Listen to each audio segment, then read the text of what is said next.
Kitchen and Cocktails by Kevin Kell. I want to thank you all so much for being here today because you're here to address an important issue, and that's the protection and the return of missing black girls. This is an issue that requires so much attention, yet receives very little, so your presence today means everything. I'd like to thank the media so much for the time and attention you bring to this issue and for your presence today. But we'd also like to remind you guys this is an issue that's going to require not only our support, but the support of our family, our friends, and the entire country. Thank you so much for what you're doing. Thank you, Ms. Deborah Kell-Hill. Thank you, Ms. Ester Davis. And thank you, the National Council of Negro Women, for what you're doing to contribute to this cause. I hope you have a fantastic night. We hope there's great conversation. And we pray that our efforts together can help the support and the bringing back of young black girls. Thanks so much, and you all have a fantastic night. Well, we have Dr. Davis. We're going to get Councilman Carolyn King-Arnold. I don't have a question, but what I would ask is that those of you on the stage and those of you in the audience who have nonprofits or you are endeavoring to get into a position of service, especially as it relates to African American women and women of color, missing children, whichever category, I'm a little bit puzzled when I keep hearing some say we can't find the money. And so I would ask that you, my staff here, my executives here with my card, this is the time for you to become more aggressive in reaching out, because I know that with the recent allocation of funds from the Biden administration, with the ARPA funds, we have a number of categories: mental health, homelessness, and so there are avenues, I think, to get the sources of funds that you need. I don't really have a problem with helping you get to the right people in the city of Dallas. That's what I can speak to. But oftentimes, what I have been told by staff when I talk about nonprofits, you know what they tell me. We can't seem to find many African American nonprofits. And it goes over and over and over again because I continue to question why are you giving the same nonprofits funding. So please reach out, Mr. Phil Foster, would you please just stand so they'll know. And thank you for allowing me to be here tonight. And I also had started doing some of my research with Dallas DPD. And so they've shared just a little with me, not really robust as I would like, but I have almost 1,000 cases in Dallas for 2021 with women that are either missing, they either closed the case, or either they're still missing. But you have 1,000 lives that have been impacted in Dallas that I have with my stats as of tonight. So thank you so very much. Thank you, thank you. Well, I wanted to say this. I have thoroughly enjoyed it. Have you enjoyed it today and gotten the information? I hope that really it's some good information and you have some good resources. We have food that's being provided to us by our gracious host, Kelly Law Firm here, and I want you to stay and enjoy some conversation. I want you to meet with some of the elected officials, if you'll do that. But right before we do this, I would like Dr. Amali Williams to come up with the National Council of Negro Women.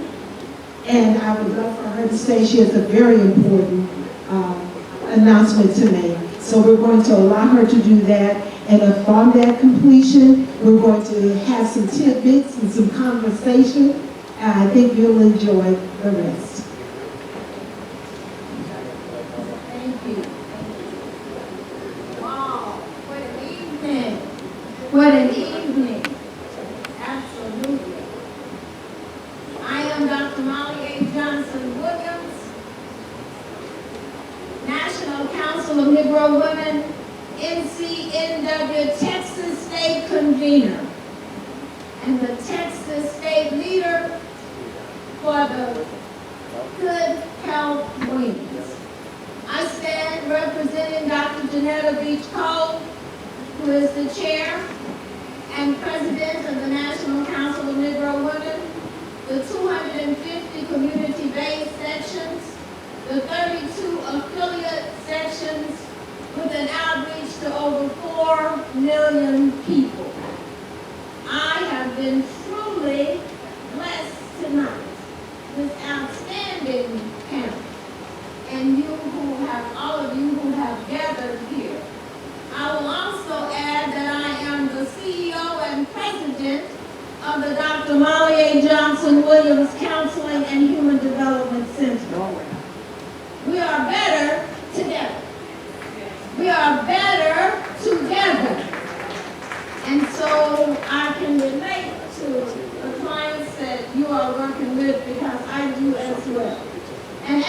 rapport is established, I say, I am not here to judge you. I am here to help you. Let's go deeper. And so tonight I stand as the National Council of Negro Women to speak with you briefly about COVID and good health wins. The National Council of Negro Women was founded in 1935 by Dr. Mary McLeod Bethune and has launched in coordination with Vaccinate Your Family, VYF, founded by Every Child by Two in 1991 by former First Lady Rosalind Carter and former First Lady of Arkansas, Betty Bonner. And tonight, as I stand, I want to recognize Ms. Esther Davis, who has been my friend for many years, an NCNW sister, and my friend, Ms. Deborah Kell-Hill, who also serves as a team member of the Texas State Leadership Team for the National Council of Negro Women, and of course, Mr. Kelvin. NCNW Good Health Wins program has been engaged by the Center for Disease Control in a 5-year grant, partnering with the national organizations to increase vaccination coverage across different racial and ethnic adult populations currently experiencing disparities. That's us, y'all. That's us, Blacks and Latinos. Our Good Health Wins Immunization Coalition, also known as Good Health Wins, emphasizes the reduction of health disparities, increased vaccination opportunities, vaccination education, and identification of what is driving the vaccine hesitancy.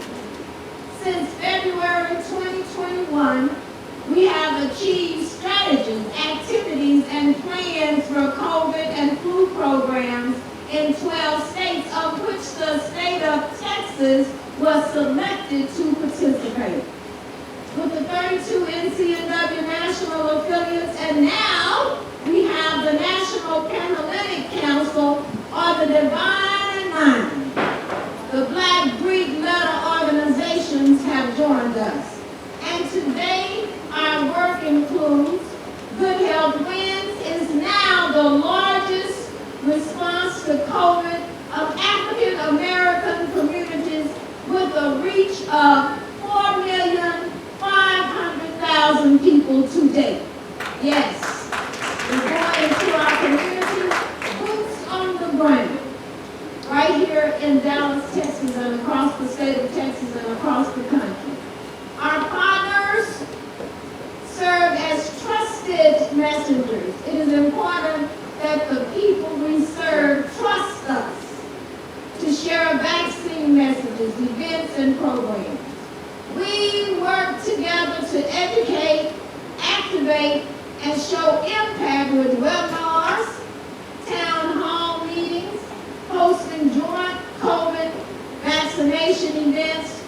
We have a partnership that provides free Uber rides to and fro to get the vaccine. Free. We're all in, working together to combat COVID. And so I would say to you tonight, we are better together. And when we stand together and speak with one voice, it makes a difference. Our founder, Dr. Mary McLeod Bethune, said, if I tap you with one finger, you may not feel it. But if I tap you with two, you will know that you have been touched. But if we ball up our fists, we can give a mighty blow. When we are together and we come together and ball up our fists and speak with one voice, we can make a definite impact. Thank you so much, and thank you for allowing me this time. Thank you, Dr. Williams. I Ladies and gentlemen, I know we're ready to go and get a little bite of food since you all came right straight from work or other at school even. So we thank you for being here, and all our panel guests, we thank you. We want you to mingle a bit. Morgan from WFAA, is she still here? Morgan from WFAA. I would just love you to close us out with anything you'd like to say, and then we'll be going right over here to get you a little bit of refreshments, as well as meet with some of the elected officials. We'd love for you to do it. Thank you, Kelly Law Firm. Thank you, Dr. Ester Davis. Hi, I'm a weekend anchor and nightside reporter, 7 p.m. reporter at WFAA. I'm obviously on a off day. I'm very casual tonight, so I'm sorry about that. And I actually just had a question for y'all. I know you're leaving. But obviously the conversation about exposure and coverage of this, we've been having the conversations in our newsroom about the part that we play in it and what we can do better and how we can be better. And so it's kind of a two-part question, but one of the things that we're working on is making sure that we are covering the stories and telling the stories of women and girls of color who are missing. And that seems kind of like a after-the-fact kind of thing to do. We're going to do it. But I think the question we want to ask for you is in the proactive space, what do you need for this? Like, what can we do? What stories can we tell? How can we make people smarter? How can we make people pay attention? How can we serve you before there is a name for us to call? If that makes sense. Can I get that real quick from each of you, that challenge? How can you serve us better? Is volunteer, tell our stories. The next question that you were asking is to tell the story. Highlight the missing black girls that are missing in our community. That looks like you and me. That's really what we need. Just tell our stories. Keep us alive. Keep them looking for us. Just like they did with Gabby Castillo. That's what we need. We have a lot of black Latashas missing. Natashas, Kikis, and everybody else. You have to go. So yes, and volunteer. Highlight the little organizations, like you said. There's a lot of us out here that she didn't know about that's actively doing the work, that is actively serving, that the money goes back into the programs. You're looking at her. All our money goes right back into our programs. That's what they do. Most of my salary goes back into the programs. Is to continue to serve those that look like me. Thank you. Constable Gulley. I'm going to be real brief with my answer. If you see something, say something. A lot of times with us, if it doesn't affect you, you don't say a word until it happens to you, and then you don't speak up. So if you see something, say something. Beverly? I actually was going to just kind of piggyback off of what I was about to say, because, if you see it, because it's in your backyard. And most of the time people think when you think it's human trafficking, you think it's overseas, and it's right in your own backyard, and you just have to pay attention. So again, if you see it, say something. Judge Jackson, you want to close the remark? Well, what I would say to all of us is to open your eyes and be aware of what's going on around you. And you have to have an aha moment, but it's got to be bigger than it does now. It has to be big. It has to be an everyday moment that you're always looking around and always looking for an opportunity to serve. And yes, if you see something, please say something. Thank you to everyone. That Morgan, thank you. We appreciate it from WFAA. Ladies and gentlemen, I hope you've enjoyed it. Have you? I haven't heard that yet. Have you actually enjoyed it? But good. Well, we want to get some tidbits of food. We want you to go over and see if, I want you to meet with the elected officials, individuals. Please do that for me. Oh, sorry.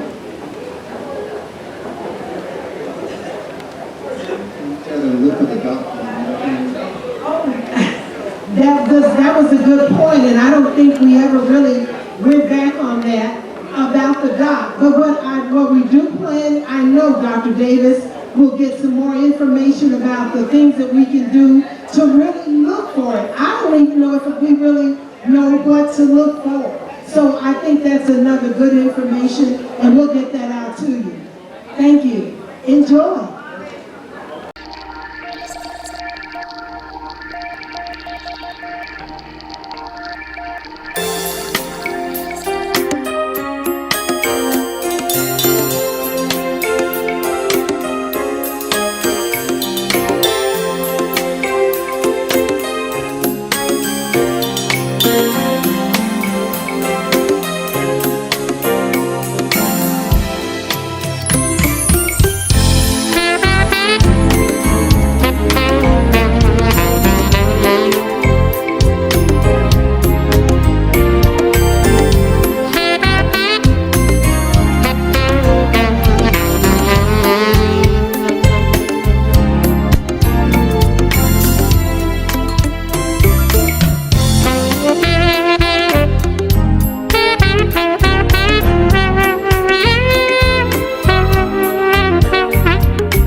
By the way, you really are the greatest audience in the world. We'll see you next time on the Ester Davis Show. Thank you.